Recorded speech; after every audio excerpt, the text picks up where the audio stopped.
Good morning, St. Francis, and good morning, people of God. It is Monday, the 4th day of March 2024. It is Monday of the third week of Lent. It is the 16th day of the Lenten season, almost halfway through our Lenten journey. Back in Raleigh after being on the coast this weekend for confirmations here in our courtyard at the Franciscan School. We've just concluded morning prayer for this day. It is kind of a nicer morning, but it's going to be rainy later on. I think raining all this week too. So, but we'll see what happens. So on this Monday of the third week of Lent, we begin to hear something interesting about our understanding of God and our relationship with God. Is that God is not a private possession, and that's something that's kind of important to remember, because I think that many times we can think of God as a private possession, that God only belongs to us, to this people, to this group, to whatever, and because of that, sometimes we can begin to work in ways that seem that we have to protect this possession. And then say that, only these people have access to God, and only this is the way that God can work, or that this is what God says must be done, and nothing else can ever challenge it or change it or whatever it is. And that is not the case. God is not a possession. God is not something that basically we just keep for ourselves and basically use, for our own intents and our own purposes. And that is demonstrated both in the first reading and in the gospel today.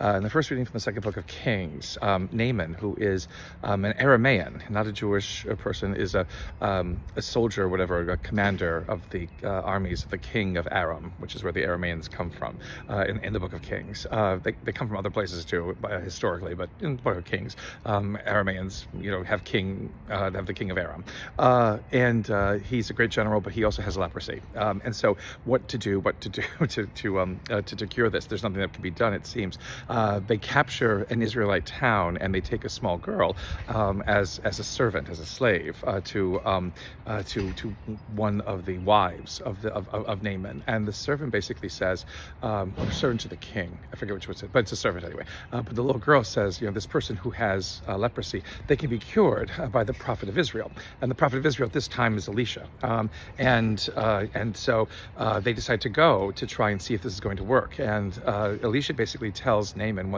Elisha doesn't even come out to meet Naaman, but he tells him from inside the house to go and wash in the Jordan River 7 times and your skin will become clean again and leprosy will be cured. And Naaman, of course, doesn't believe it, because he's like looking for some kind of magical, wand and washing in any kind of water. Well, there are good rivers, he says, in Aram, and why bother having to wash them in Jordan? But then he's reminded that, again, that Naaman himself said whatever the prophet said to do, that he would do. And so he does, and he's cleansed, and this one, and he basically comes back to Elisha and says that there is no God but the God of Israel, because of this great cure that's happened to him, which is nice.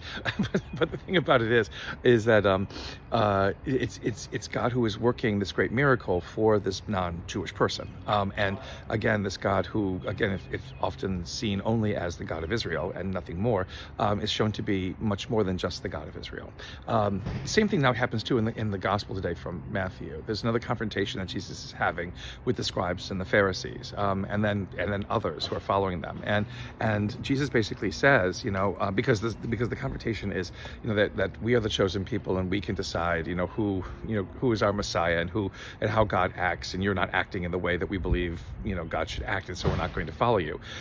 And basically, Jesus confronts them with the many times within Scripture in which God works to heal or works to intervene in the lives of people who are not Jewish, who are not of the Jewish, who are not Israelite, not of the chosen people, and basically saying that, again, in time of famine, it was only to the widow of Zarephath, who herself was not an Israelite, that Elijah comes, it's promising that she would always have food. And it is, again, to Naaman the Syrian that Jesus mentions that he is cured of his leprosy when there were many more lepers in Israel. And again, you cannot just, control God. You cannot say that God is your own possession, or that God only works for you or for this people or for this country or for this nation or whatever it is, because that's not how God works.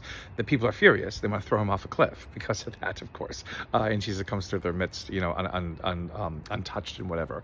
But the whole idea is, again, sometimes I think that we try again to treat God as a little lap kitten that we can basically use at our disposal, and who basically just only responds to us and to nobody else. And when we do that, not only are we short-sighted in the understanding of God's wonder and God's brilliance and how magnificent God is, but also then we stop the ability of we stop the recognition within ourselves of a God who brings all people into union with God's self, a God who is working for the salvation of all people, of all cosmos, of all creation, and in that recognition, basically, to find hope that if God will go to great lengths to intervene in the lives of all people, then God basically will never fail and will never leave us orphaned, alone, or abandoned. Important thought perhaps for today on this 16th day of Lent. A blessed day, St. Francis and people of God, a continued blessed Lent. May the Lord give you his peace.